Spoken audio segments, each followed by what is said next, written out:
you know, restlessness, loss of concentration, loss of confidence, loss of interest in life, the inability to sleep or eat, and like I said before, anxiety and panic attacks, nightmares and exhaustion. All of these things will occur after a sudden death or a violent death. We was also talking about support, you know, how to support a person or persons who's lost, you know, a loved one. And, you know, sometimes you will ask them if they need help, and sometimes they will refuse help, but do not take it personally, because sometimes they want to just deal with their grief alone, and you have to allow them that time to grieve alone. And if the time comes and when they do ask you for help, then be of support to them, and, you know, just be there for them. And there, we was talking about the many ways in which you can help, and that's either by, you know, cooking, you know, doing the washing or the cleaning to help, you know, lessen their burden, so that they can just deal with, you know, whether it be the funeral arrangements, children, you know, whatever family, you know, business, if whatever needs to be done, you can help them lift the burden by just supporting them any way possible. So that was one of the things we were talking about, some of the things we were talking about last week. Right, this week now we're talking about short-term death. Short-term illness, actually, not short-term death, because death is permanent, but short-term illness, and the effects that it has on family members. Because with sudden death, it just sudden, it's boom, the person's gone. But with a short-term illness, you know, you've got a certain amount of period of time, whether it be 6 months to a year, you know, where the doctor says that that's how much the time the person's got to live, and then you've got that time to arrange funerals, children, you know, who's going to look after the children, family, you know, family members, etc. So we're going to go into that in a moment, all the details of that, because this is another touchy subject as well. Because when it comes to death and leaving family members behind, sometimes the families fall apart. Whereas once they seem united, they then fall apart. Just out of nowhere, things just start to go array. People just start switching. Different personalities start coming out of the woodworks, and you're thinking, so how comes you're now acting like this? I never saw this before. So how comes all of a sudden now this person's gone? You are now this person. You've changed. What's happened? What's going on?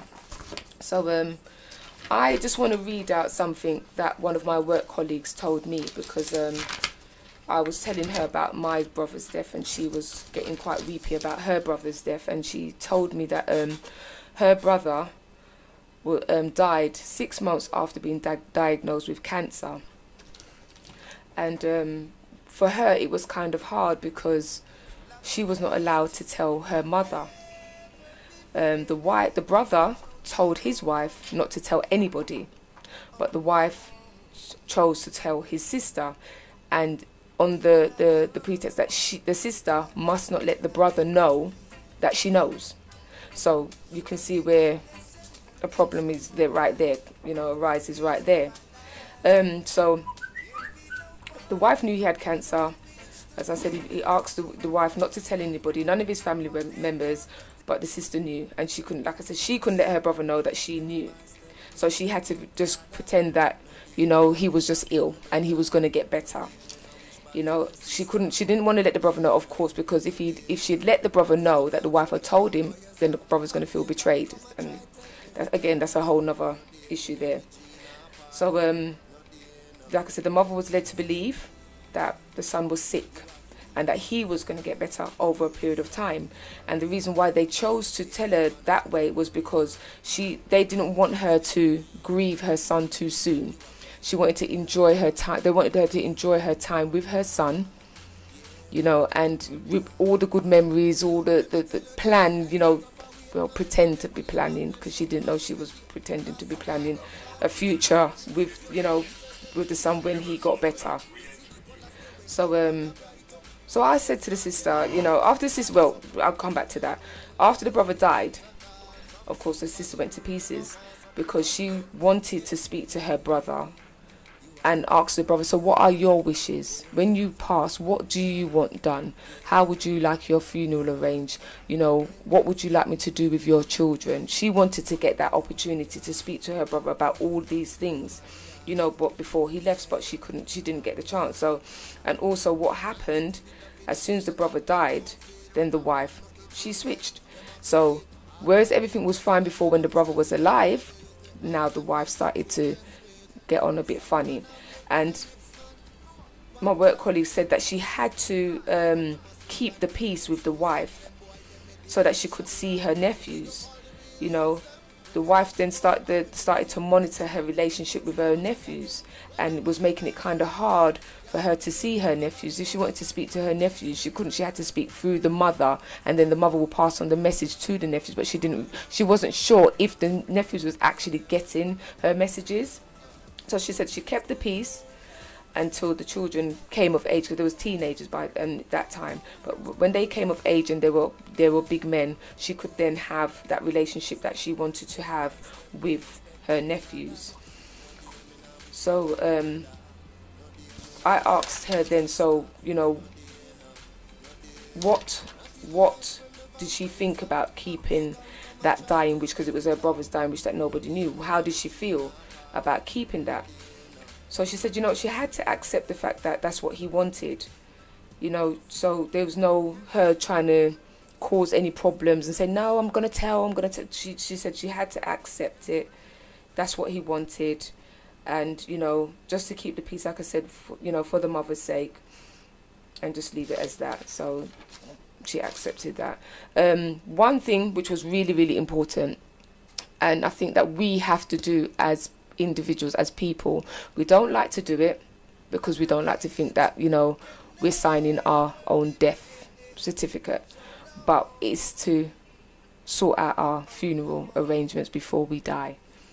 And this brother and you know, and his wife, they had life insurance, they had money set aside for their funeral arrangements, so everything was planned already in advance, that whichever spouse passed away first, they would have the money to bury that spouse, and that spouse wouldn't have to worry about financial difficulties or, you know, getting into debt to pay off the funeral. They could just, you know, concentrate on looking after the children. You know, everything was paid off. And this is one of the things that, you know, we need to talk about. We need to make wills. We need to state specifically what's being left for who, and, you know, who's getting what. You know, pay. Make sure we start. You know, it's little. I saw it was £7 a month life insurance, and that's little of nothing. We spend £7 willy-nilly on crap nearly every day. So to put £7 a month aside for life insurance, going towards funeral arrangements, it really isn't anything, you know. And to make a will as well, that doesn't cost. You can make your own will. You can actually write it yourself, and then I think you don't even have to take it to a solicitor. I think it's already, because it's set on a certain type of paper, it's already like it's seen as a legal document. So as much as I know we don't like to talk about wills, to prevent all the nonsense that goes on within families about who's getting what, and when that will is there and there's an executor to carry out that will, there's no fighting. There should be no fighting, because, you know, somebody always wants to come and contest wills and etc. and etc. But yeah, what do you say now? Aye, yes, people. Every very, very breathtaking. Look at the time. I'm supposed to go check my brethren bill. You know what I mean? So yeah, so what the show is about, we're not basically encouraging people to fret about death and this and that, but what we said last week is that our ancestors prepared for death while they were alive. You understand? And looking at the pyramids and certain things, you know, so these people prepared for death like it was just another part of life. That's a continuation of life. So we're saying these things because we're seeing a lot of people, family breakups, especially family breakup. When somebody passes away, sometimes you get this family breakup where this one don't want to listen to that one, this one wants to take control, Then you have the older sister or the older brother who just come from nowhere and said that they're the oldest one, they're in charge. I said, hold on a minute. So when the person was ill and needed you, you wasn't there.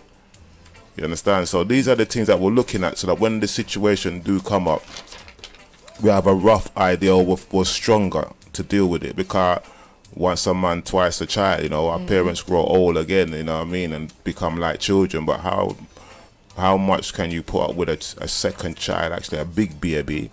Yeah, you know what I mean, having children when you're young is hard enough sometimes, but then you get older, now you want to relax, and then boom, your parents come again and they got to be treated like children. Some of them have certain illnesses where they can't even, or where they can't think, they can't remember. Right, yeah. There's so much things.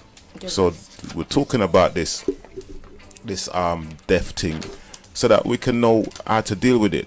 There's people out there that's lost a loved one. We had a message from a lady last week, didn't say it on air, but basically she lost her son, and her son meant the world to her. You know what I mean? It's like he must have been the only son or the only child.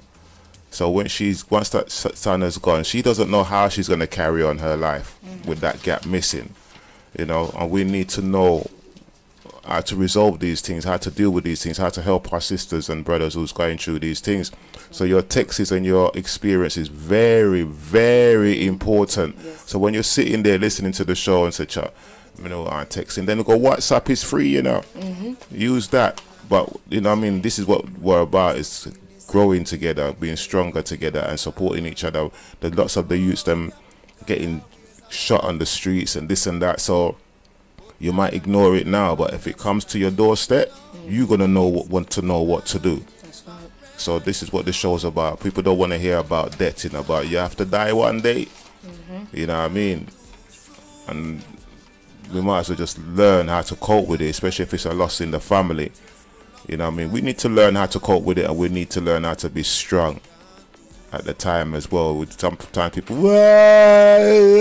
nose are run and all these kind of things. You know what I mean? Yeah, we understand that you're hurt. But there's other ones that are around that is watching you, that really want you to be strong. They need you so that they can be strong. Like we climb on the backs of giants.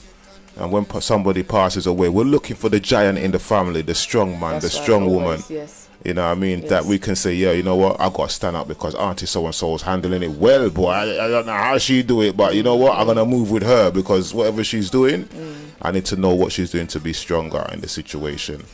Yeah, and you know, it's like I was, you know, picked up, like looking at some information yesterday, and it was talking about how to deal with the grief. And one of the things they said was to talk, communicate with each other. You know, don't keep your feelings to yourself and think, you know what, I don't want that person to know how I'm feeling, because you know it's gonna cause the other person to feel sad or whatever the case may be. No, you've got to have a conversation about what's taken place, because it's taken place, it's happened.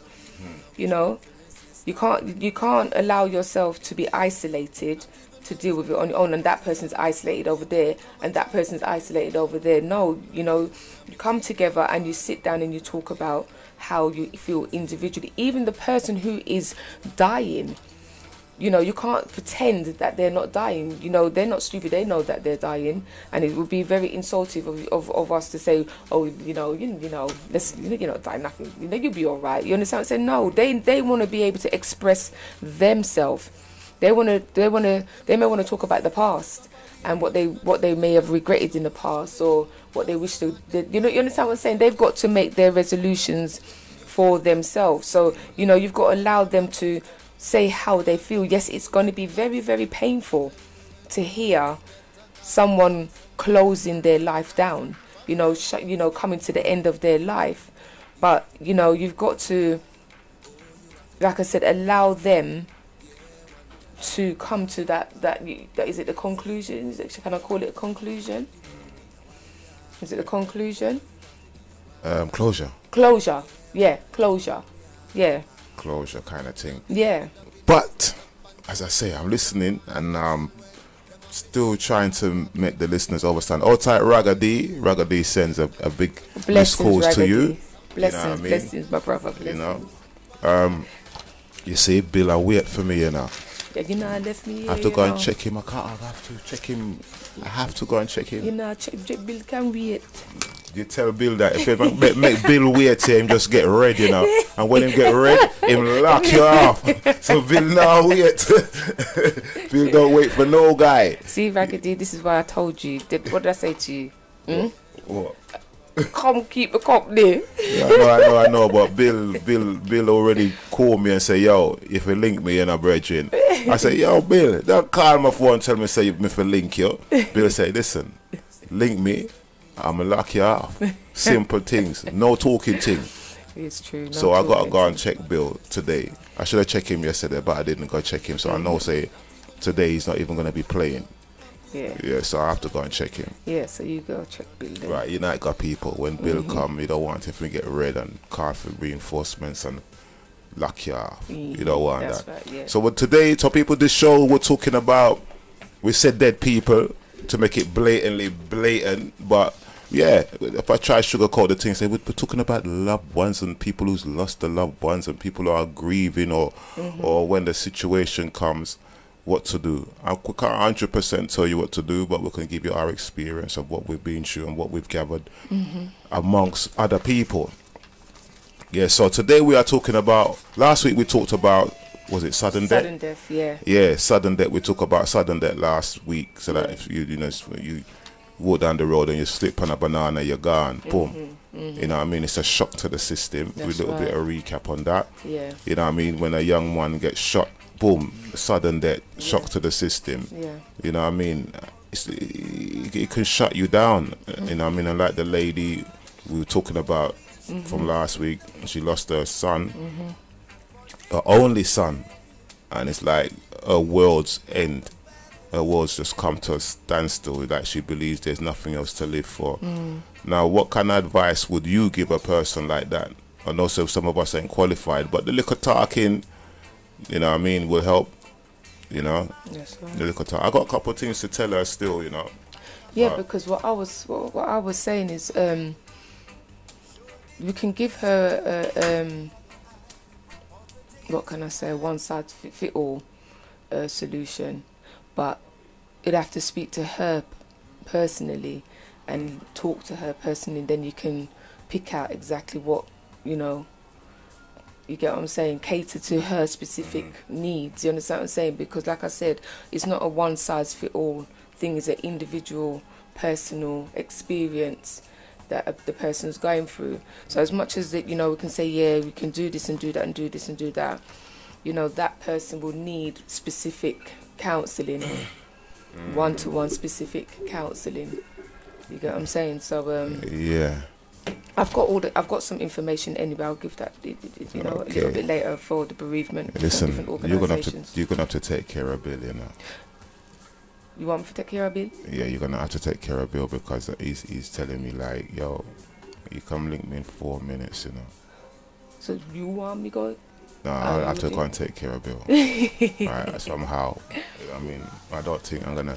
But anyway, this is the Babylon, the world we're living in, and you know, Bill. Yes, is while we're alive, we have to deal with Bill. Yeah, you have to deal with Bill. When you have to deal with No, but Bill. when you pass away, Bill still comes to your door. You know what I mean? So you owe him money. After you're dead and gone, Bill still a come to your door. I seen them things as well, but at the same time, as I said, we're talking about last week was sudden death, and today is about This short-term illness. Short-term illness. It's another form of sudden death. It can, but sometimes people get sick, and within a couple of weeks they're gone. You know what I mean? It is a shock to the system, but for my part, I try to prepare myself mentally before any of this happens. You know what I mean? At the time, you don't know how strong you're going to be or how weak you're going to be. So mentally, I already focus on that to say, well, in your time, in the time of the Most High, when he sees time, he sees time. When it's her time, it's her time. It's all in the hands of the Most High. Yeah. So I have to be strong. I have to be strong. You know what I mean?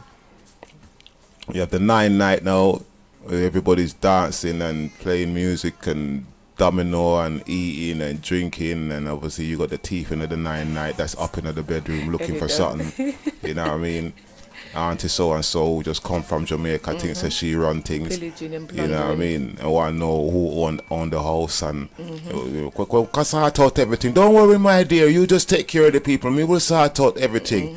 We come all this way. We go sort out everything. We will deal with all the funeral and everything. Yeah, but is it out of their pocket? That's right. You understand? Another reason why we're talking about this, because the slow death thing as well. I would like to get onto that as well, because not this week but next week, because there's people that pass away and leave inheritance. You know, that's something that you can talk about.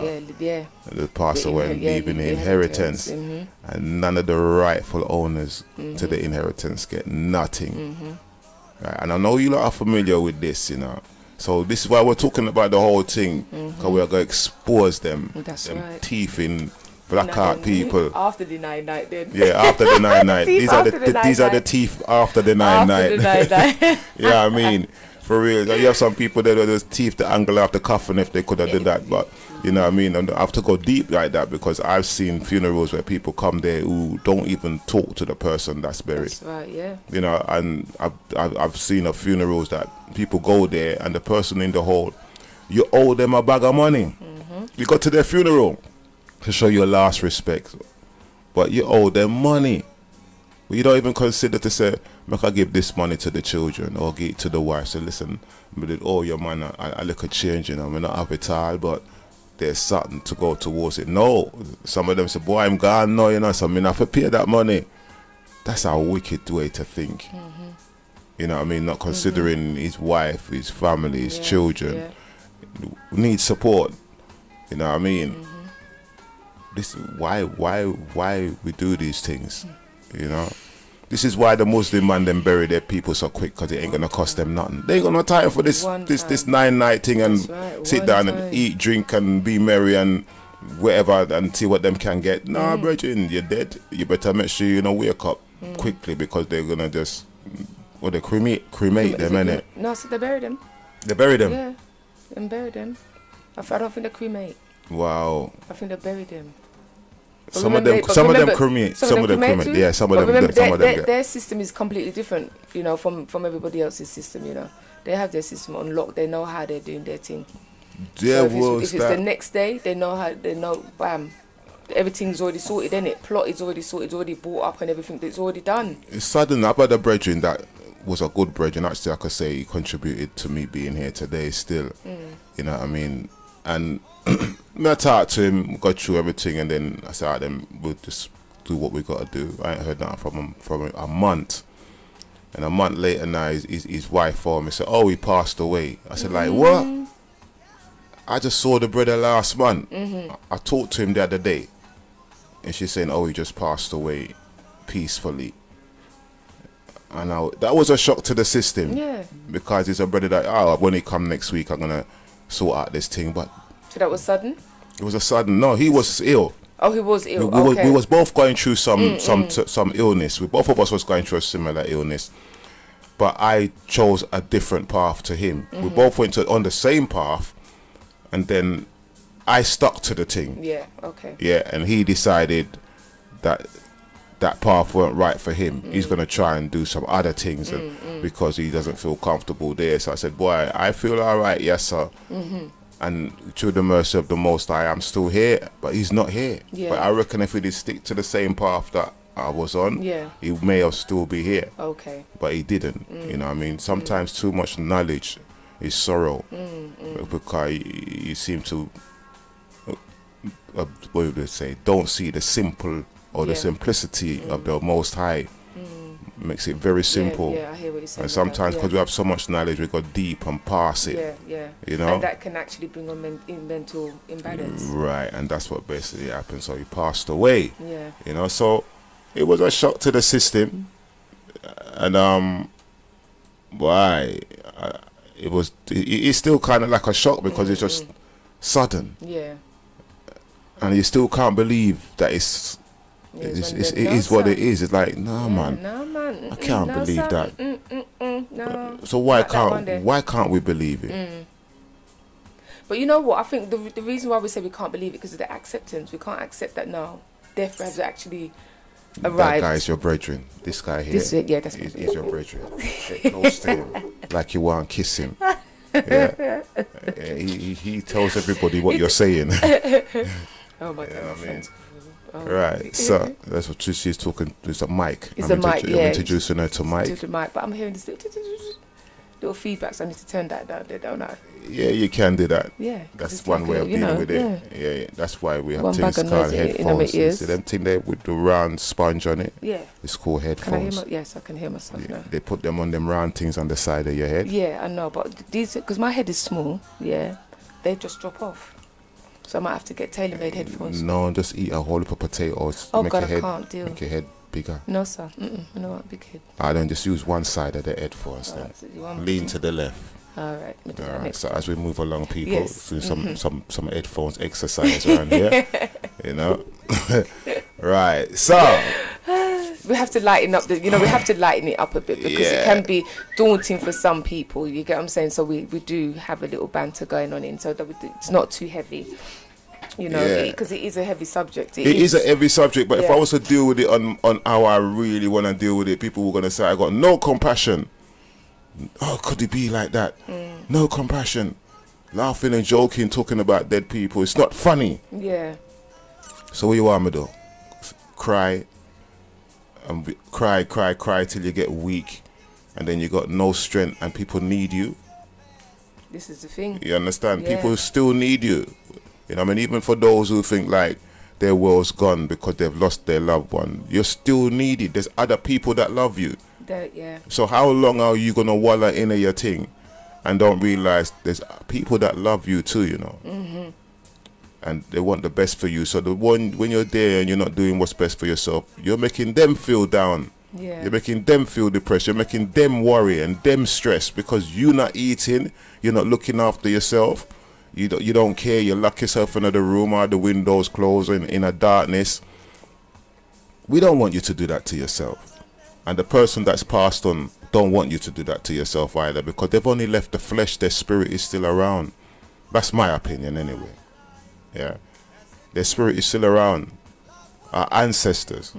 Yeah, those millions, countless millions that died in slavery, that died in the sea, that jumped overboard. What makes you think some of us are not these people today? Some of us here is what you think you couldn't have been. Why can't you be one of those ones that jumped overboard or one of those ones that escaped to freedom? You know what I mean? That's if you work with the reincarnation thing. That's if you work with that one, Some people do, some people don't. But I think it's recycling. You know, it just goes on and on and on. You know what I mean? Like just like an apple tree or a pear tree, the fruits them drop off and die, and the leaves drop off and die, and the tree goes brown and don't have no leaves, and you may think it's dead, but it's not. It's just sleeping, waiting for another season or another reincarnation. So when you look at plants and things, trees, they reincarnate every year. They come back round again.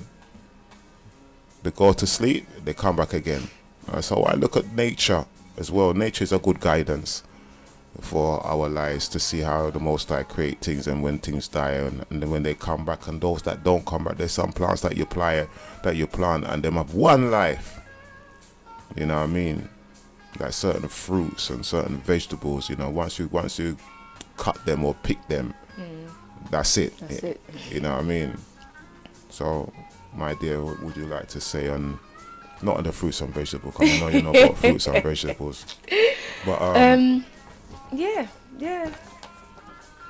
What you said there? What you wanted to? I'm speaking on your behalf. No, you're not speaking. Well, you know, you said a lot. You know, you said a lot. It's like I said, for me, I can go back on what I said last week about when my son died. Yeah. And you know, crying. I cried for about a month after he died, and I cried, but I got fed up. You got fed up of crying? Yeah, I got fed up of crying because it was a lot of energy. You sure you never run out of tissue? Nah, I have enough tissue. Me and tissue's You're an friend. I always have Andrex, tissue. roll of Andrex. Listen, we had enough tissue, but it wasn't that. It was just the time and the energy it was taken away from me, looking after my two, because they were young at the time. You know, my younger boys at the time. So it weakened you then? It did. It really did weaken me. It did. I didn't have the strength to really cook, or I didn't want to do anything. You know. So make I ask you like something. You see, when these things happen, don't you consider, right? Just say this. We're going back because the other people's been through what you're being through. Yeah. What took you so long to consider that your younger siblings, they're watching you and they need you? But you know what I did? What took you so long to to acknowledge them? You know what I did? I didn't cry in front of them. That's one thing I didn't do. I didn't cry in front of them. I dropped them to school. I did my crying. I picked them up. I tried to get on as best as I possibly could with what I needed to do. And when they went to sleep, I did my crying. I didn't want it to affect them in any way, shape or form. And like I was saying, when they wanted to speak about their brother, I allowed them, even though it was like a knife digging me in my heart. And I didn't want to speak about it. I just said, let them talk about their brother, let them remember him, let them laugh and joke about everything. And I held my pain. And like I said, when they went to their bed, I cried. You understand? But like I said, I was in acknowledgement of them. But what I'm saying is, because of he was a baby. He was 18 months. He was a baby. To me, that was a shock, because I was like, why me? Why was my baby taken? But then the answer came back straight away. Spiritually, why not you? Why not you? Why should everybody else lose a loved one or whatever, and why not you? What makes you think that you are exempt from experiencing death? So when I heard that within my spirit, I thought, okay, I understand now. That's a lesson that we have to learn in life. We are not exempt from any form of grief or any form of pain. We are alive. It is a part of life. You understand what I'm saying? So when I understood, you know what, Pearlz? You're alive. You're living life. Life is going to happen. You understand what I'm saying? You can try and lock yourself up in a room or shelter or whatever, but life is still going to happen regardless. So you've got to face it. You've got to acknowledge what's happening, you've got to accept it, and you've got to take responsibility, and you've got to face it. So that's what I did. After, like I said, coming to the terms that, oh my God, I lost my child, why? And I asked that question one day. I was in my kitchen, I'll never forget it. And I heard back within my spirit, why not you? It clicked in me, that's it, I've had enough now. I've had enough of this crying now. So like I said, I took my children to school. And I said, tears was falling. They didn't see, but tears was there. You know, I tried to mask them as best I could, because that day I felt it. And I took them to school, went back home, and I said, that's it, Father, that's it. Got down on my knees. I said, listen to me now. I'm done with the crying. I said, I'm going to cry my one last time. And after I've cried, that's it. I'm not crying no more, because I've got these children to look after. I've got to get on with my life. So how long the period, the mourning period, how long did it last? A month. For me, it was 4 weeks. 4 weeks, because like I said, with me, the person that I am, I deal with reality. I always look at the reality of things, and I'm a person that I'm a positive person. I always look at the positive in the negative. There's always a lesson to learn. There's always something to learn in this negative situation, or it seems like a negative situation. There's something to learn, and I took it that way. I always look at things in that way. You understand what I'm saying? So, my learning, was for me, because I always look at it like this as well. I'm going to learn about grief. I'm going to learn how to deal with this grief. I'm going to learn how to move through this grief. I'm going to learn what grief is telling me about myself, the strengths that I've gained. Do you understand what I'm saying? Because you gain strength, mental strength, emotional strength. You gain strength that you never knew you had. You gain things that you never knew you had. Do you think I'm saying? In your weakness, if you how can I put it? If within your weakness, if you acknowledge your weaknesses, you accept your weaknesses, work on your weaknesses, you become strong. And that's what I did. So I was going to go off a little bit, not off the topic, but I want to put you in a scenario to see what kind of advice you would give. Now, you got enough of the road man them who just lost their brethren suddenly. Blam. Yeah. Only somebody who's lost somebody can give advice to somebody who's lost somebody. That's the first thing I say. I can't take advice from somebody who hasn't experienced it. That's right, yeah. Yeah, you don't know what it feels like, so don't give me no advice. You understand? But so what advice would you give to some of the youngers who's lost a brethren or a sister, and they're grieving, because you know some they grieve hard and they take it deep, some of them, and want to go back and retaliate. Regardless of the retaliation thing, let's put that aside, but what advice would you give them, or what can you tell them from your own experience that helped you, that cushioned the thing? First and foremost, for me, I'm a believer in the Almighty, innit? That's He's my biggest cushion.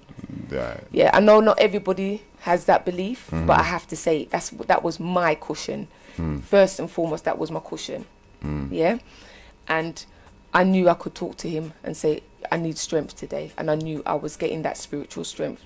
Like I said, for other people who may not believe in the Almighty, whatever they want to say, call Him, talking, communication again is key. Talking, and not talking to just anybody, because like I said, you can talk to people and they can't give you no advice. They can't give you no words of wisdom. You understand what I'm saying? How to deal with the situation, because they've never been through it. So talking to somebody you can trust, who's mentally sound. You understand what I'm saying? Who's verbally sound, because people can chat a whole load of things that can cause more pain more than anything.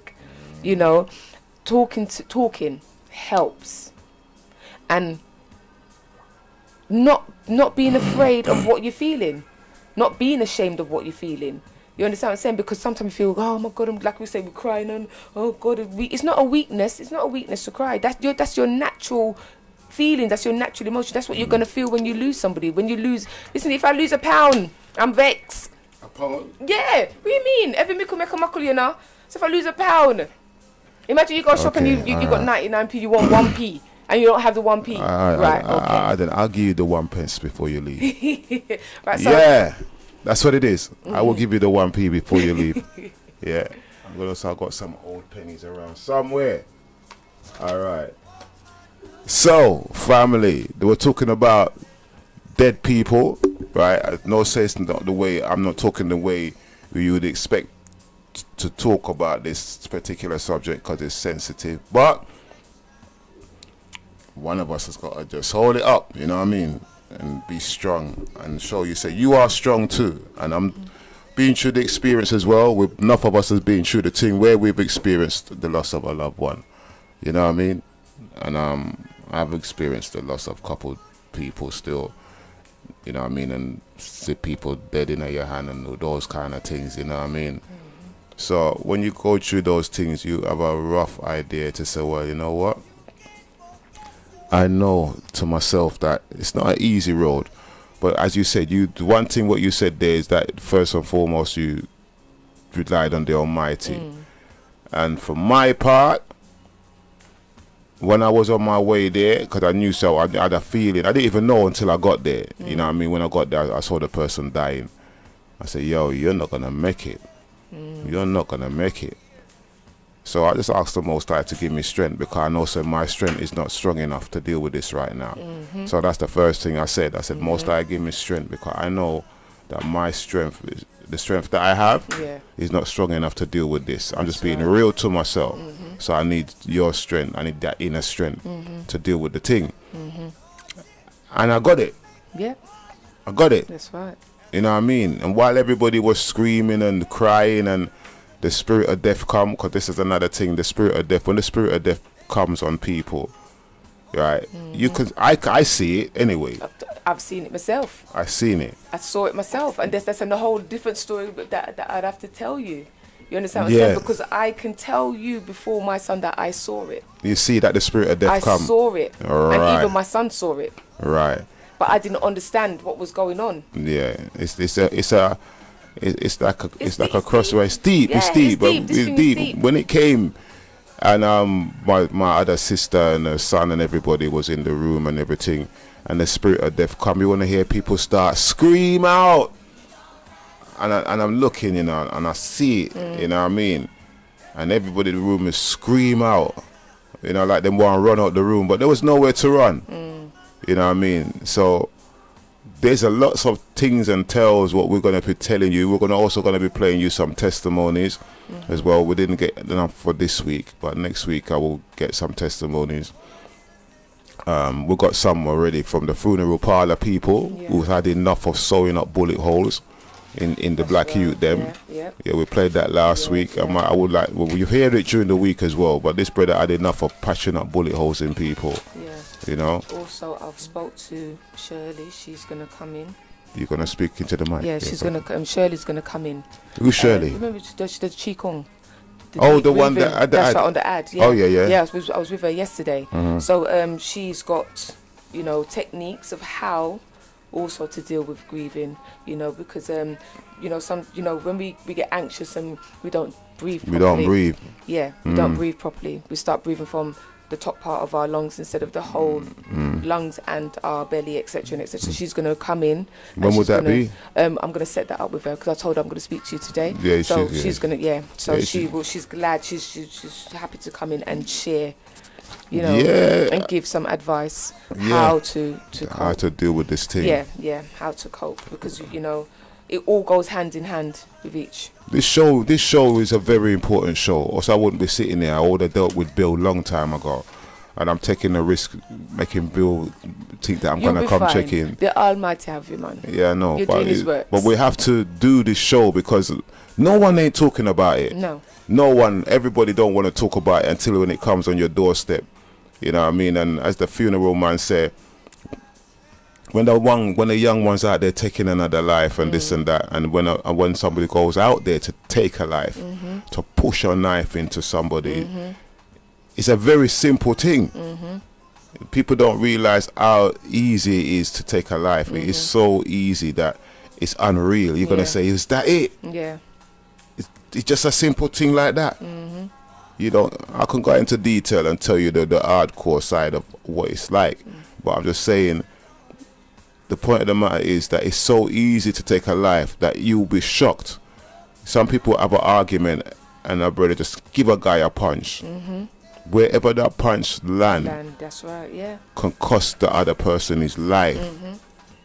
When a man and a woman is in an argument and you want to punch her or do her something, that can cost her her life. It might even be in the long term.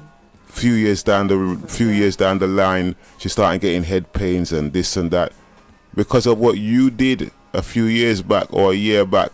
You think say it don't cause no damage, brain traumas and brain tumors and all these things will happen to people. Sometimes, you know, even pork can take people life now. You know, how much worms in the brain? Yep, I played that yesterday. People, the pig is taking life. You understand? The most. sorry, I had to laugh. The pig is taking laugh. Sorry. That's just the way he said it. It's true. Them not have no gun. Oh my God. They will kill you. These pig ain't don't come no onk thing no more. You know, they're coming to take life. You understand? They're taking over. They're taking over. Let me just shout out to my brother DJ Snipes. Blessings, my brother. Big up to you. Big up. Yeah, all tight Snipes. Blessed. What radio station is on? Spice. Yeah, all tight the Spice crew still. All tight Logie. You don't know. Right, yo. So, people, it's not just people take life. Pig take life. Yeah. Pig take life. Yeah. Why? Yeah.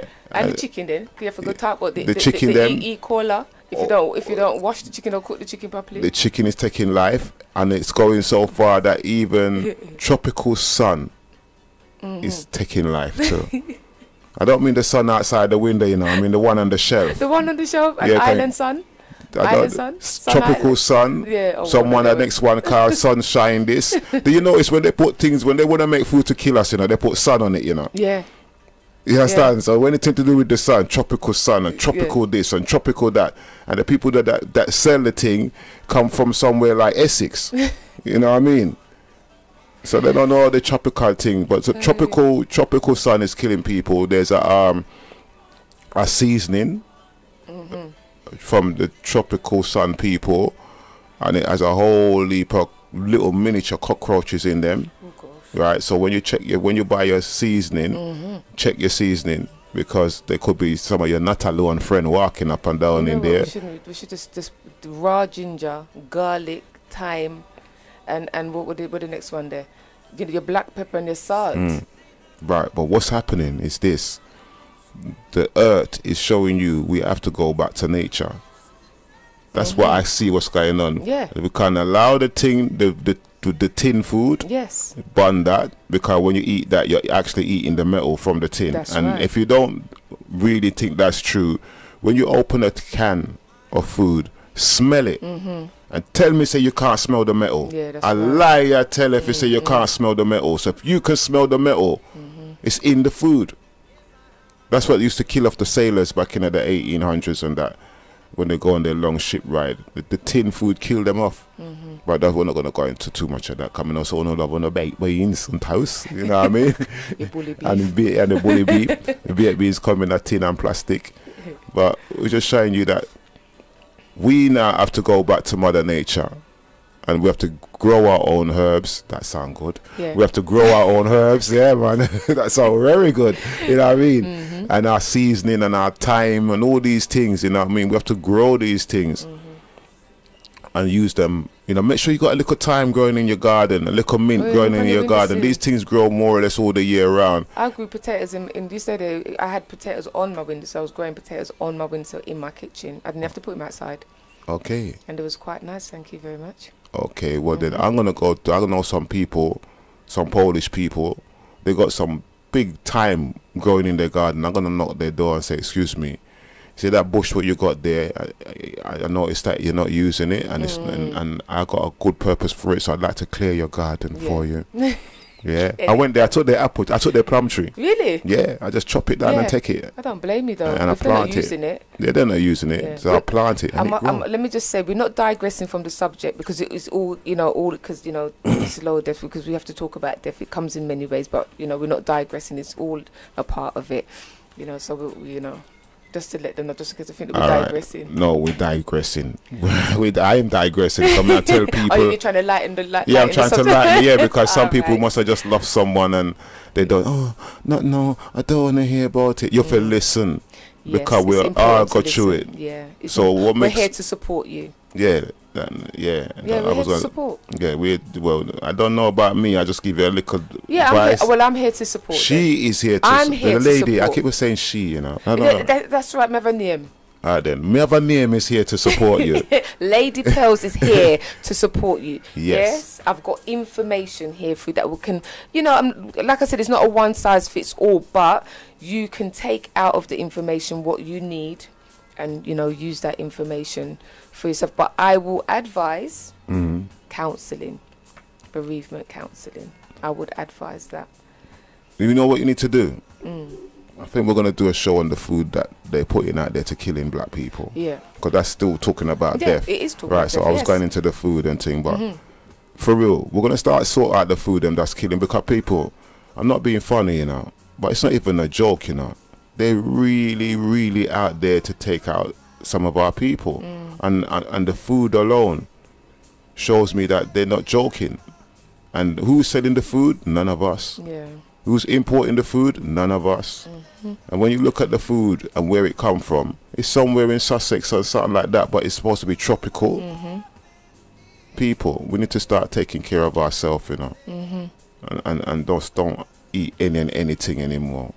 I know you're hungry and chicken and chips is cheap, but we need to start looking after ourselves, because there's people out there that don't give one bill about us, and they don't care.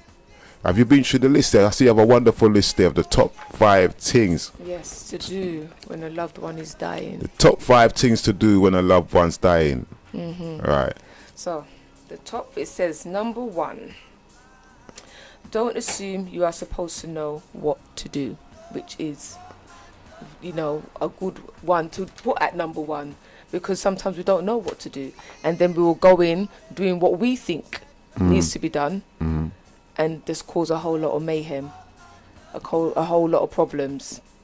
Yeah. So again, communication is key. Ask, what would you like done? Well, how can I help you? Who are you going to ask? They're dead, innit? Not the dead, the family that's left. Oh, when the loved ones die. That's right. Sorry, guys. I kill off the person already. Yeah, you kill him off already. Let's backtrack, because that was sudden death, isn't it? Yeah. So I don't know who you're asking what to do, because sorry, five top things to do when a loved one's dying. Right. So so we're talking to the loved one that's dying. Yeah. So we have to ask the loved one. Yeah. Again, how can we assist them? How can we make things more comfortable for them? Yes. You know, it was a sad thing.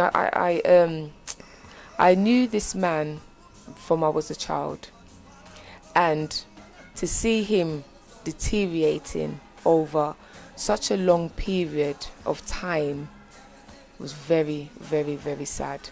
That's a slow death conversation. All right, I'll leave it there. Yeah. But you can still, even though it's because we're doing short term, they can deteriorate quite quick too as well, you know. And to see the deterioration so quickly is devastating. I can relate to a lot of what you're saying, and the Most High has brought some of us through some times that you don't even know. You know, said there's no way you would have done this by yourself. You understand? I've been through certain things and went to doctors, went to hospitals to get tests, and it came to a point where I said, you know what? I accepted it. At that point, I said, you know what? This is it, bro. This is it. So I said, call my missus. I said, look, there's some change there, this, that. Call my brother and say, yo, bring me to the hospital, because I said, the way how I feel and the way how I look, I said, your body actually shut down. All your body shut down, your stomach, everything. So if you eat something, it's not even digesting. I would eat something, and 2 days later, that thing will still be in my stomach. You know what I'm saying? Your whole body just shut down. Because I walked for that month, like I said, of grieving. I felt like I had a hole, a big, massive hole.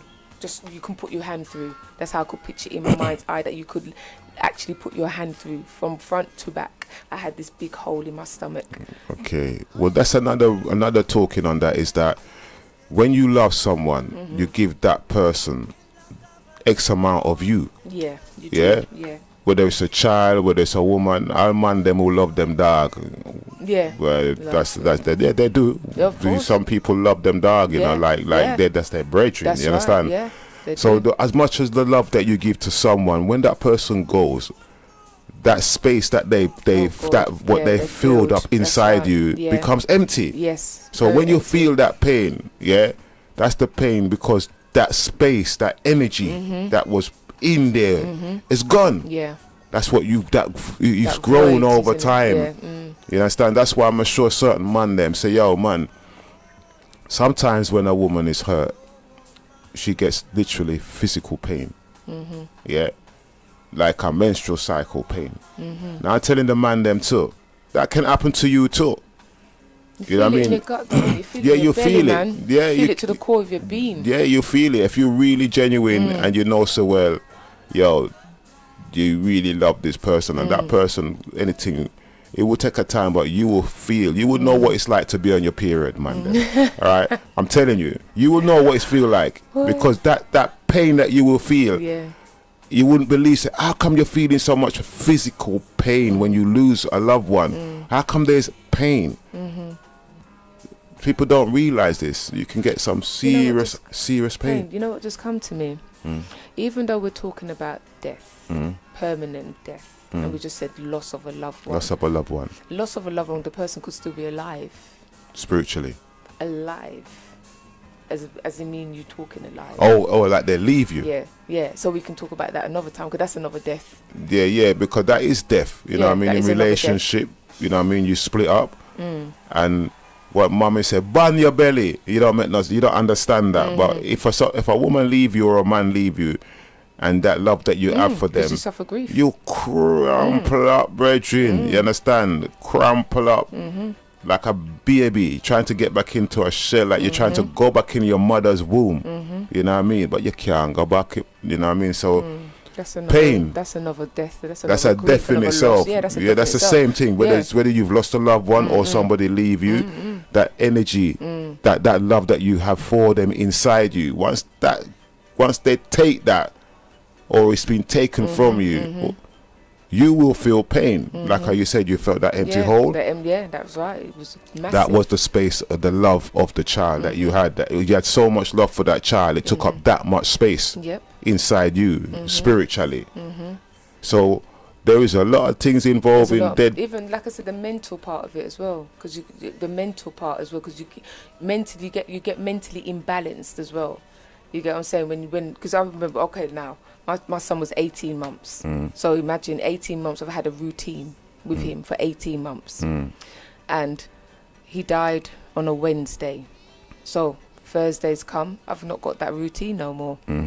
Even that in itself can throw you off balance. You don't have that routine no more. So you just get up in the morning to do something. You go, oh, yeah, it's not there. You've got all this time now. You've got all this. So what do I do? And like I said, I didn't have to buy nappies anymore. I didn't have to buy baby clothes anymore. I didn't have to buy his specific foods anymore, because he didn't really eat a lot of, he was very fussy, you get what I'm saying? So I'd cook specific foods for him, so I didn't have to cook the specific foods for him anymore. I didn't have to do a lot of things. And that kind of mentally tipped me, because I remember I was walking. You're used to the routine. I was used to the routine. So one day I was walking down Wood Green, and I was going in Boots to go and buy the nappies and buy the usual, and I thought, oh my God, I don't need to. I just remembered he's not here, if you get what I'm saying. Yeah. And I remember walking down the road down to Wood Green, and this Marks and Spencer's was there at the time, because we're going back to, this was 96. No, 98, sorry. And I don't know what happened. It was like this bright light. All of a sudden, my memory just went. Totally went. I didn't know where I was. I didn't know where I was going. I didn't know. When I say for us, it was. I thought to me it felt like a long time, but I think it was just a split few seconds. You understand what I'm saying? And I remember seeing myself spinning around on the spot, just turning around, thinking, where am I? What am I doing? Where am I going? Who am I? What?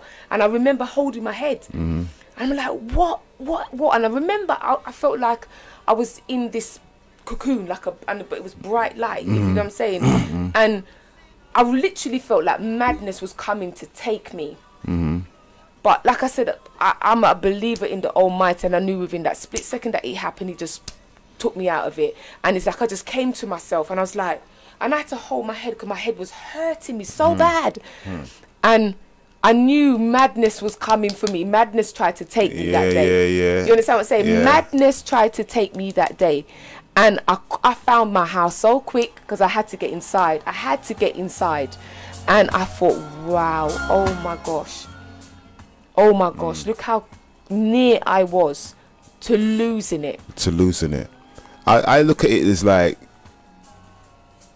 sometimes your essence, your being, the part of you that drives this vehicle, sometimes it can have enough and just say, you know what, I can come out of it. But I'm telling you for true. Because you know, I need to get out of it. Yeah. That's you yourself was the driver of this vehicle. Turn around and say, you know what, I need to get out of here, folks. Because it was painful. It was painful not going into Boots thinking, I've got to go and buy his nappies now, and I've got to go and buy, you know, all his bits and pieces and etc. And then realising, oh my God, he's not here. Oh my God. But it happens like even for elderly people. That's what I'm saying. Sometimes I feel it for them. May the Most High bless them. You know, like when they're in their 80s and their 90s or the 70s, and they've been living together for 50 years. My days. And then all of a sudden, that other person ain't there. And then the next thing you know, the other one goes 2 weeks later. Listen, that's with my mum and dad. They were together 40 years. And my mum was his carer as well. So again, the routine, she didn't have that routine again. You understand? And they were very close, very, very close. And when my dad passed, because of course she was in Jamaica and I was here, and I'd get the phone calls. I'm thinking, oh my God, has she passed? Because, like I said, the heart. You have to be careful when they're that age. Yeah, when they're that age. Yeah, it's the heart can give out. Sometimes granddad come for granny. Yeah, and when my mum is telling me, boy, I can't take it no more. I can't. And I'm thinking, Mummy, please, Mummy, please. You understand what I'm saying? It wasn't nice. It wasn't nice. Every phone call I got, I'm thinking, no, please, no. Because it can happen soon. It can happen very soon after, you know, or it can, you understand what I'm saying? But yeah. I still, I still feel it for her. You understand what I'm saying? And I'm still worried. I'm still thinking, will one day her heart just say, you know what, I can't take no more. That's a good thing we can talk about, you know, the one after the other, because that does happen. Yeah. You know what I mean? Yeah. And the thing about, I had a dream one time. I had a dream. Yeah, I had a dream that I knew it was my dad. Yeah. He had on a brown suit because his name is Brown. You understand what I'm saying? So he had on a brown suit. So that was very. You understand what I'm saying? Grounded. Yeah, and came for my mum. He came. He lifted her up and took her, and I thought, no. Does that mean my mum's gone? That's the dream you had. That's the dream I had. So I phoned, Mummy, you all right? When I heard her voice, I said, all right, okay. Because in the dream, and I have specific dreams. My dreams are very, you understand what I'm saying? Because I'm quite a visionary kind of person. You understand what I'm saying? And that dream meant something. And I thought, please don't tell me that. All right, then my dad's come for her, and she's because she went willingly. She was very happy. She was laughing. She went happily. You understand what I'm saying? You know, it was almost like, you know, when the husband brings his wife over the threshold after they've got married. That's what it was like. And I thought, oh my God, he's taken her. But when I called and I heard her voice, I said, all right, okay, she's still there. But he's telling you in advance. In advance. That's how I saw it as well. So to prepare yourself. That's why when the scriptures talk about you shall give some of us dreams and vision. Yeah. We don't take it serious. You understand? Serious. I get a dream the other day. Funny dream. Right? Not talking about dead people, but sometimes we're supposed to be wary of our dreams. I had a dream about Prince Harry. Oh wow! Right, and the brother come check me. I mean, him was reasoning and thing. And I said, "Well, go on, Harry." And said, "Boy, rare, and this and that." I said, "Alright then, come, make me and you got this something because I look like you need to get out of certain things." And me and him was going here, going there, this and that, reasoning, and we're driving up and down and everything. And then I woke up out of the dream, and I said to myself, how come I get a dream like that? So I pick up the phone and I phone my brother and I say, what go on? You know what I mean? He goes, oh, what you doing for the weekend? I go, why? He goes, because Harry's getting married and this and that. I said, I never know nothing about it, you know. I didn't know nothing about the wedding till the week before the wedding. You understand? So I'm saying, yo, I had a dream about the man. I had nothing about no wedding thing, and I had a dream that he come check me to remind me about his wedding. So I said, who am I to get such a dream? What's this meant to mean?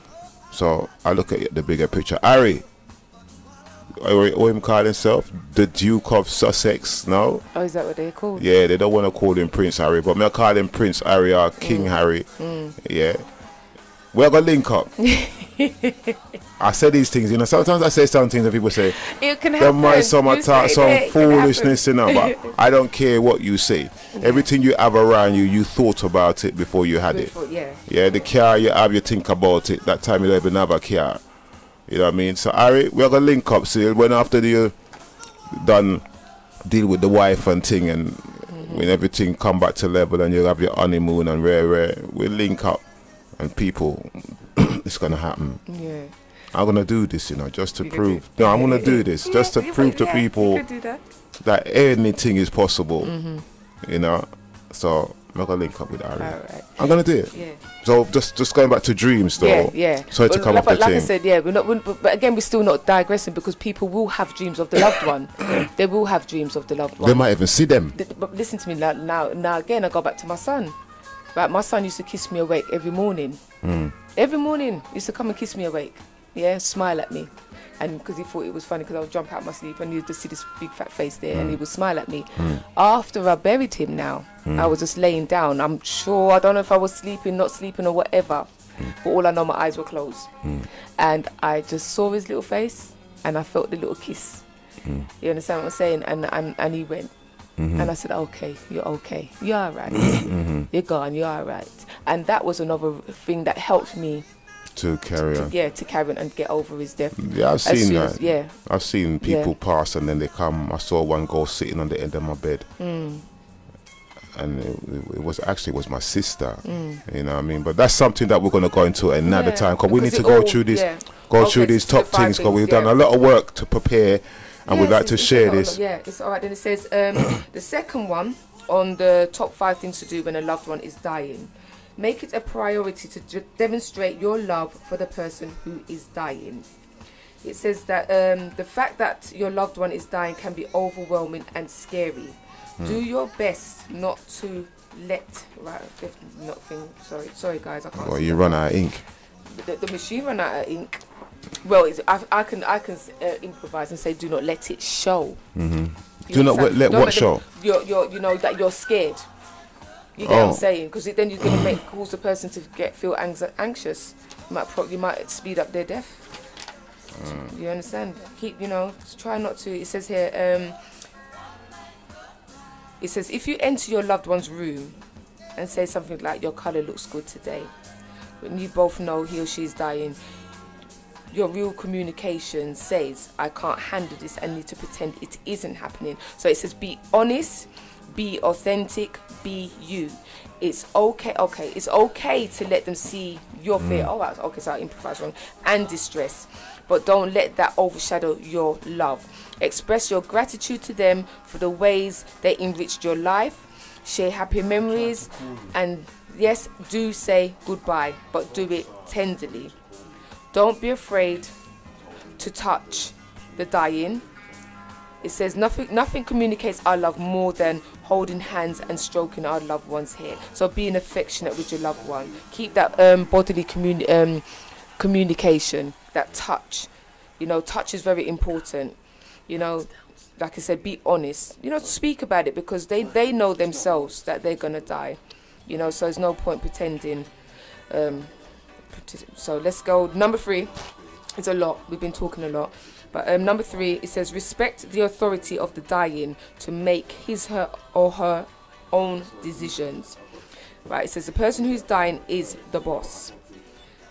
If they are conscious enough to be making their own decisions, don't bully them into doing things your way. Just as sure as you are that your way... Right, let me go back again. Just as sure as you are that your way is right for you, know that their way is right for them, no matter how different it is from your own. If someone holding a healthcare proxy is in charge, his or her authority is to be equally respected. So of course that's the care worker, because they will know about the care of your loved one. They know what's best for them, how best to do it, when to do it, etc. and etc. Right, let's see now. It says,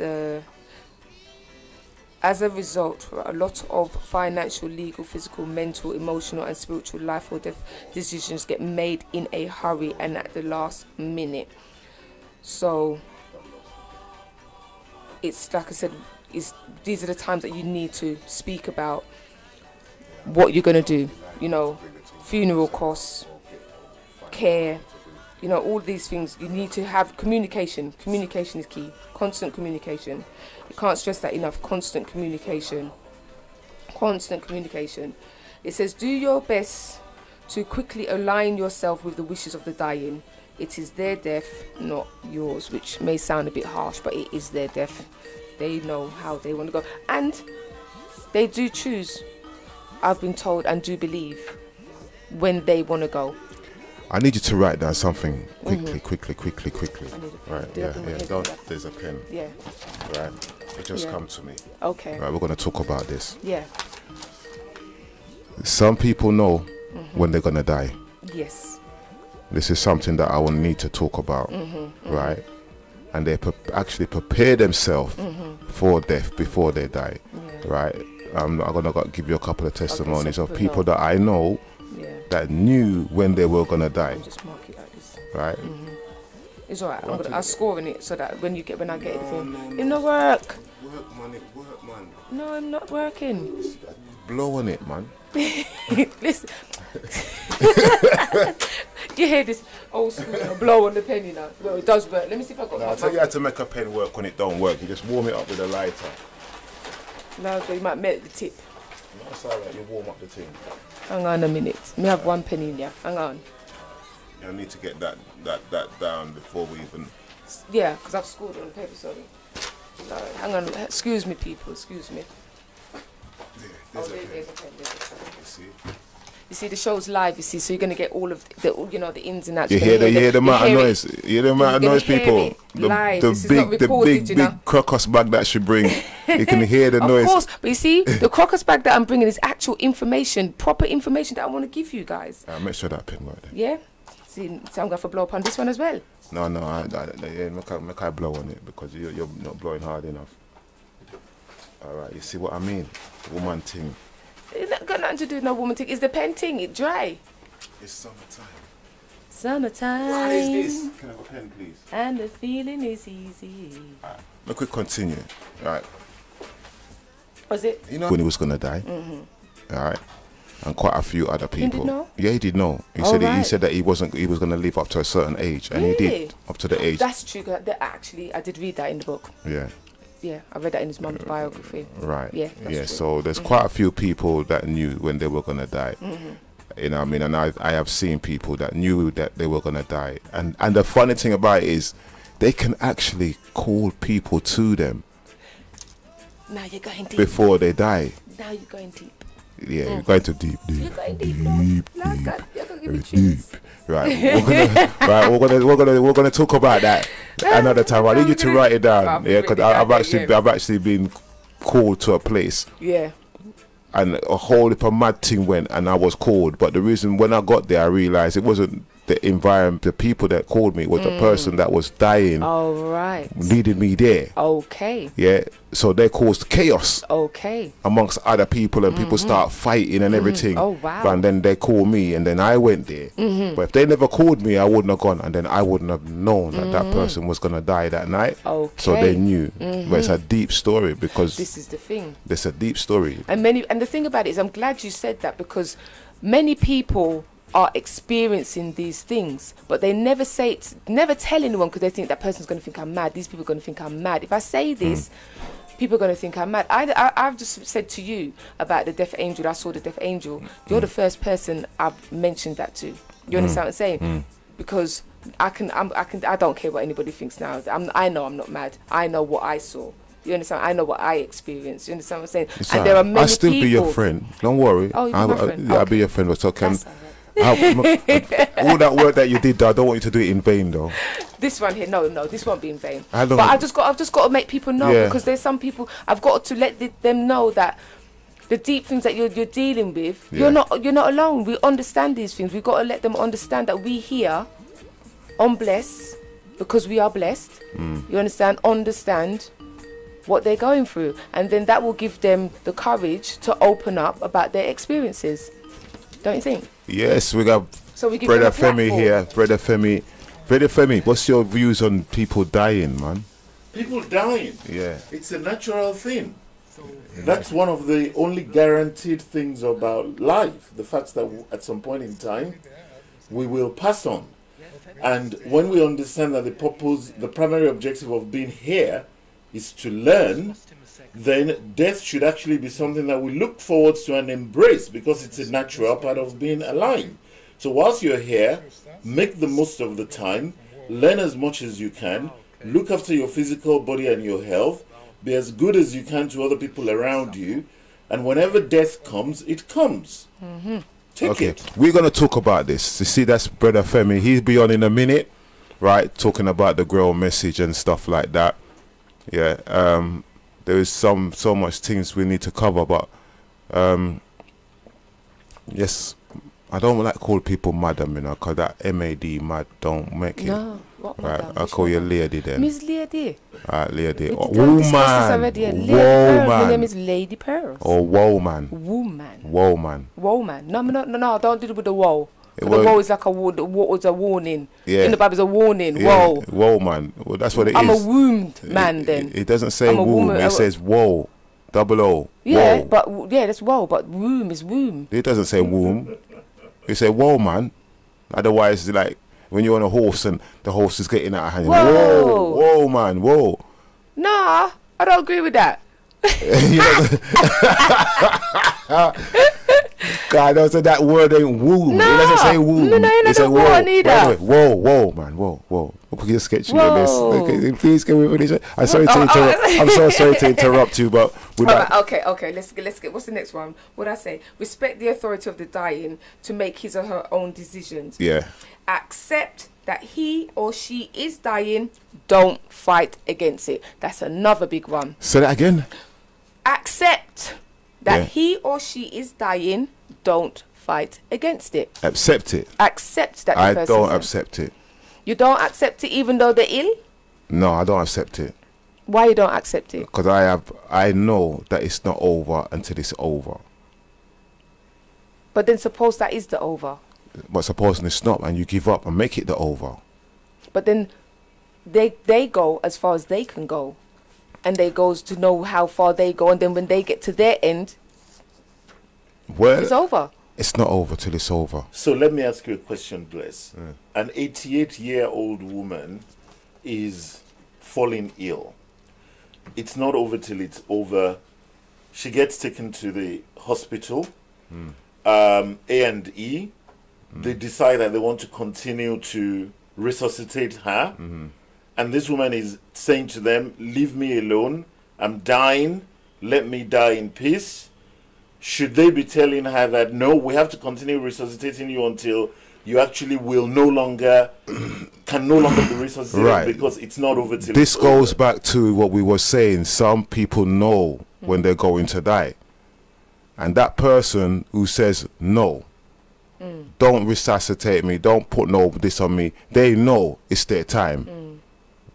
But there's some people who are in their 20s or 30s that will come across a situation and they're going to say, boy, Okay. rare, I don't think you're going to make it. And they turn around and say, okay, all right. And No, then, that's wrong. right? You're right. So that's Yeah. where, in that sense, Yeah. I say, in that sense, yes, don't, of course, it cannot yeah, be over. yeah. You can, there's people that's dead, no heartbeat, no nothing, and they weren't ready to go.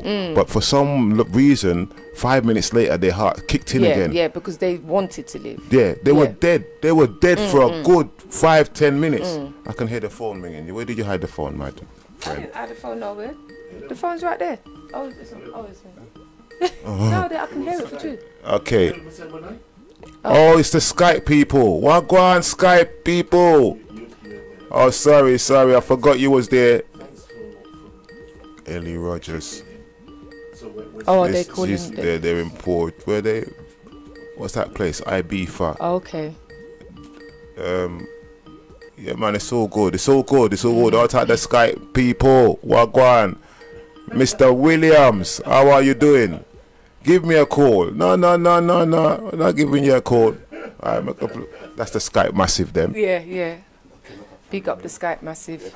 Sorry to interrupt your shopping list. You're interrupting my shopping list, Skype people. Yeah, you're cutting into my show right now. My dear, I think you will enjoy it. Yeah, I don't mind. All right. I don't mind. Yeah, so don't fight it. That's what they said. But this is, don't fight it, because some people say, no, you can't dead me, no.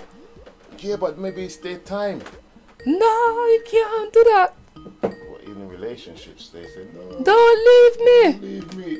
You can't leave me. Don't leave me with Bill. Please don't leave me. You can't. But you gotta let them go. Yeah. Sadly, you've got to let them go. Not all the time. Not all the time, but then sometimes we don't want to let them go for our own selfish reasons. All right. Yes, that's the point. For our own selfish reasons. Have we done well in our shopping list, or can we do the rest next week? Well, Because you run out. we've got 5 minutes. I can do. That's it. And then the next one we can finish it because we don't have to go for that. The last one is contribute to maintaining a peaceful environment. Uno teeth in the night. And No, teeth nine night. 9 night. And teeth after the See, 9 now night. you're getting personal. Somebody teeth some things in it from you, and you're getting Teeth. personal. No, but this is not teeth in. This is the teeth in the 9 night. In the 9 night. And try teeth after the 9 night. Yeah, for real though. But calm down, Anyway, calm down. yeah. You need to breathe. I'm breathing. Breathe. Chikum. All right.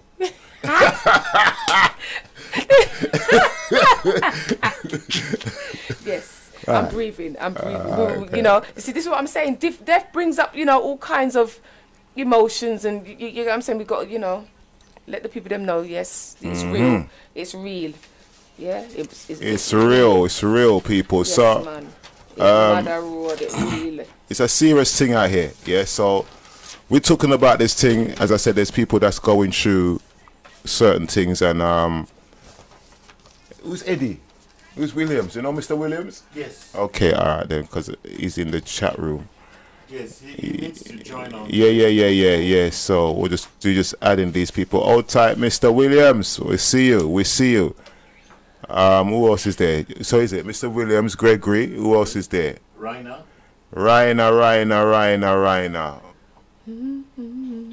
Oh, that look like him. No, that don't look like him. Sorry. That's it. Right, so people, we got adding up the chat room. Right, that's 3 of you. William is, I don't know what William is doing. All right, that's it, done. That's 3 of them. Excellent. All right, continue, madam. Well, that's it. We're wrapping up. All right, we're wrapping up. For this week. And you know what, this song that I would like to, you know, leave out with is a song by a man called Delos, who is Conscious's brother, who actually killed himself. He shot himself due to depression. And, you know, it's also going out to all those who's lost loved ones. And the tune is entitled Gone Too Soon. Okay, so we're gonna play that tune. Yeah, which one is it? They seem they're gone too soon. This Third one. Okay. Yes. All right, so family people, I hope you've learned something. We're strengthening you towards this thing which is a part of life. You know what I mean? Death is a part of life, birth is a part of life. And we're going to try our best to give you some strength, especially for those who have lost a loved one and don't know how to move on. Well, I'm not going to turn around and say I'm qualified in telling you how to move on, but I can tell you now. Also, sorry, my brother, for cutting you, because I will be reading out the bereavement council numbers and next week. And okay. like that, if they don't go online and do it before, but I'll read them. Well, we've got some people on board that will help them. We've got my brethren who comes in on a Wednesday. What's her name? I can't remember her name. She knows who she is, my brethren, yeah? She comes in on a Wednesday from 4 to 6. We're going to be talking about abusive relationships. Okay. So yeah. So every week we're talking about abusive relationships. All type the man them that's getting beaten by women. I got your back, brethren. Yeah, that happens. Yeah. The woman take your hand off of the man them. Stop it. Yeah, it's not right. Yeah. Some women are very, very I am violent. not for it. Very violent. Yes, very violent. Yes, out of order. For real. You know what I mean? Beat man don't want to come out the house. Rude. Every day you go there, he's around the kitchen sink with the Hoover and what's that thing what they cook with them aprons. Yes, all that too. I see my brethren get battered. No man, okay, we're getting excited. Anyway, thank you for tuning in to blessfm.org and listening in. And thank you to all the silent listeners, even though you haven't called in or, you know, interacted. I know that you're listening. So blessings to you, and blessings once again to my brother, DJ Snipes, Raggedy. Who else is on here? Who else phoned in? Raggedy. And we got some WhatsApp thing, but why? Call them out. All type Mr. P. Bless up. All type the chat room and the WhatsApp. We need a secretary for this, you know, because too much things are going on here. Oh, that Sister Francesca. Oh, Sisterhood. Looking forward. Oh, this is the Sisterhood crew. Those are like, I don't know about the Brotherhood. I nearly said manhood. You know, it's not, is it the Sisterhood Academy? Yeah, Sisterhood. Yeah. They go all great. All time. Big shout goes out to the sister Francesca. Okay. Yeah. Yeah, they sent me a message on the WhatsApp and asked me to send them my number. But it's on the WhatsApp. I know. So that means they got the number, innit? Yeah, they got the number. Your sister would know, right then. Right. All right. When you figure out that you sent the text to a number, then you will know. So you know. Thank you once again for tuning in to blessfm.org. It was a pleasure. Yeah, and it was a pleasure. So it's on the right on the side. Yeah. Well, we're gonna leave you with this. Okay, so thank you very much. We gotta go. When we gotta go, we gotta go. Right. So people, thank you for a wonderful time, and it's thank you from me. And it's thank you from me. All right. And hold tight, Bill. Just another day, please. No, Bill is all right. Bill, hold the corner, Bill. You got sata and wait. Yeah. Wait. You see that? I shall translate that for you. She said, "I'm coming to check you tomorrow." That's what I'm translating it to Bill. All right. So, people's same time next week. We're going to talk more about dead people. Yes. And the thief in the 9 night. And the thief after the 9 and night. the thief them after the 9 night them. You know, when that come to the funeral, nobody never invite them, eat, drink, and have a merry time and go on home. Those people we're going to talk about too. All right. So, people, give thanks for your time. We're out of here. Bless Radio. Every time I hear your name now, me know it not gonna be the same now. Jah know the place no feel the same way the day me hear you gone. Jehovah, God always have a plan. But the plan I me not understand. No, it's too early, me never ready, no. You gone too soon, gone too soon. God no, still feel say you never your time. Tears full up my eyes, you gone too soon, gone too soon. Yes, it hurt cause me know me not gonna get no phone call again. WhatsApp, Facebook, now post again. Social media, still have up a picture, bringing the memories over and over again. Sometimes me feel like you're still there. I look to see you walk on the corner, but me remember when me get condolence and prayer. It's too early, me never ready, no. You gone too soon, gone too soon. God no, still feel say you never your time. Tears full up my eyes, you gone too soon, gone too soon. Oh. Some say them understand the feeling, but them not know how much you mean to me. I know they really tryna help recovery, but only time can heal my misery. Big space you left in my life, and there's no one to fill it up. Can't sleep, seems like everything incomplete. It's too early, me never ready, no. You gone too soon, gone too soon. God no, still feel say you never your time. Tears full up my eyes, you gone too soon, gone too soon. Oh, oh, every time I hear your name now, you know we not gonna be the same now. Jah know the place no feel the same way the day me hear you gone. Jehovah, God always have a plan, but the plan I me not understand.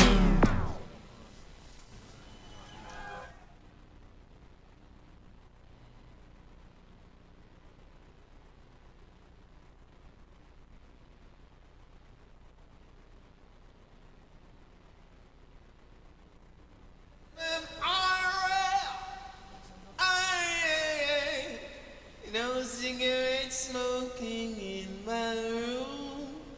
Yeah. I still want Marley. Bless FM radio, play good